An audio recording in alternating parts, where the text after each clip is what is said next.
breaking news, an appeals court judge rejecting Trump's bid to pause the Trump Organization fraud trial. But the judge did agree to temporarily halt the process of breaking up Trump's businesses. This is a former top Trump Organization deputy testified to fraud on the witness stand today.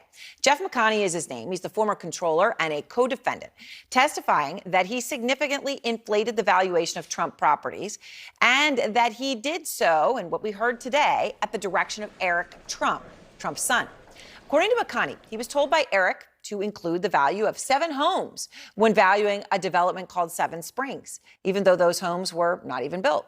McConney also testifying that he continued to value Trump's Briarcliff Manor Golf Club at $101 million for 4 years. The appraisal was less than half of that value. So why did he do it? McConney says Eric Trump told him to, quote, leave value as is. Out front now, the former lawyer for Donald Trump, Michael Cohen. He is the author of Revenge, How Donald Trump Weaponized the U.S. Department of Justice Against His Critics. He is also the host of the Mea Culpa and Political Beatdown podcast. So, Michael, I really appreciate your time, and you know more about what they're talking about in this courtroom right now than anyone. So this major development in Trump's own lawsuit against you also happened today, and I do want to ask you about that. But first, this Eric, what McConney said today about Eric Trump. How much trouble is Eric Trump in right now, do you think? Well, it sounds like it could be a lot. The fraud doesn't start and stop with Donald Trump. It also now, of course, goes to the children. It was Alan Weisselberg. It was also Jeff McConney. So, yeah, I do think that the statements that were made by Jeff McConney are certainly injurious to not just the Trump Corporation, but to Eric as well. And of course, you know McConney, and you know all these individuals involved. You worked with all of them. And McConney also testified that he and Alan Weisselberg, you mentioned him, the former chief financial officer, agreed to calculate the value of apartments at Trump Park Avenue without saying that the units were rent stabilized, which of course significantly lowers the value. And that he calculated Mar-a-Lago's valuation as if it could be sold as a private residence. Meanwhile, he didn't know that Trump had deeded away the right to do that, right? So that it had to stay a social club. It could not have that private residence value. When you look at all this, Michael, and given what you know of every one of these individuals and how all these things were done because you were in these rooms, is it possible Trump was in the dark for all of this?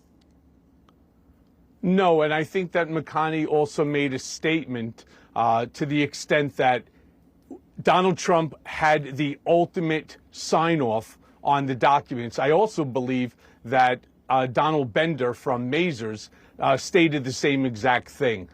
Look, I also testified before the House Oversight Committee and said the exact same thing as well, that everything that happened at the Trump Organization happened at the direction and with the explicit knowledge of Donald J. Trump. And you were, and that's, by the way, a big part of the reason why this case is happening right now is because of what you said in that room, specifically referring to valuations and them Trump getting loans from Deutsche Bank. Now, Attorney General Letitia James, obviously Trump's repeatedly attacked her, as you know, but she put out a video statement late last night about the case. I wanted to play it for you, Michael. The defendants like to act as though this case is very complicated, when in fact the fraud they committed is simple. Donald Trump often calls his business perfect and beautiful, but it's clear that when it comes to running a company, he doesn't care about the real numbers or the facts. As I said, Michael, you know, you're likely to be a witness here. You're on the list. They all want to hear from you. Are you confident that from what you know and saw, that you can link Donald Trump directly to this very clearly established pattern that the judge has accepted, a pattern of fraud, with your testimony? The answer is yes. I don't want to, at this point in time, go into how I will have that established or the extent to which the Attorney General's office will be questioning me. But I can assure you that, as I had stated once again before the House Oversight Committee, everything that happened at the Trump Organization happened with the direct knowledge and at the direction of, and ultimately signed off by Donald J. Trump. There's no way for him to escape this. So you have more examples. You got the receipts. Yes, and actually the receipts are in the hands of the Attorney General. All right, and we literally, right? All right, well, we also learned late last night, I wanted to mention this lawsuit against you. So Donald Trump had this lawsuit against you, Michael, if viewers don't know. It was $500 million he was suing you for. He dropped it. He dropped it 4 days before he was scheduled to be deposed in the case. Now, he had claimed that you breached your obligations as his confidant and his lawyer by publishing books and, with your podcast and media appearances like this one.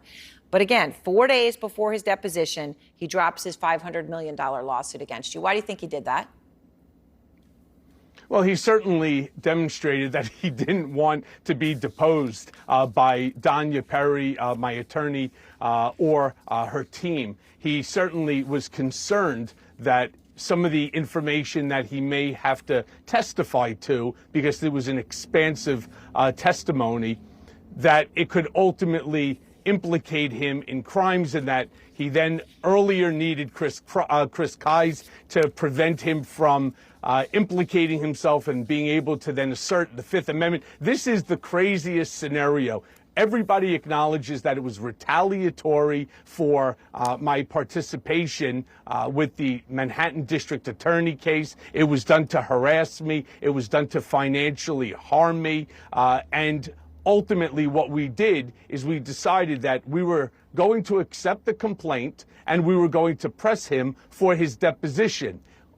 As we expected, he certainly didn't want to do that, because the second Donald Trump opens his mouth, he implicates himself in something. He's not a good witness by any stretch of the imagination, and he had no interest whatsoever in being deposed by myself or by my counsel. All right, and that lawsuit, of course, dropped. Michael, thank you very much. I appreciate it. It's good to see you. All right.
বিশ্ব ব্ৰহ্মাণ্ডৰ উৰণ বুৰণ গজন আৰু ভ্ৰমণ এই চাৰিমুঠি জীৱ জগতৰ আমাকে সৃষ্টিকৰ্তা বিৰিঞ্চি বুলি জানে সকলোৱে। ঈশ্বৰৰ ইচ্ছাত যিমানে সৃষ্টিৰ সুবিশাল কৰ্মজালে কৰিলো ৰচনা, অতীত বাসনা মোৰ মৰিচিকা খেদি অসীম মৰুৰ প্ৰান্ততে হল ধাৱমান। জগতৰ কাৰণ হে নাৰায়ণ কি যে বিচিত্ৰ লীলা অপাৰ মহিমা মায়াতে আবদ্ধ আমি চতুর্ভিত দেখু মাথু তমহারে ঘন আবরণ নামি আহা নারায়ণ গোলক ধামর পরা নামি আহি বিশ্বর পালক রক্ষা করা সৃষ্টিক আমার যাও যাও এবে জগতকে করি জাতিষ্কাৰ নিষ্কৰ্তব্যৰ হেতুময় অগ্ৰসৰ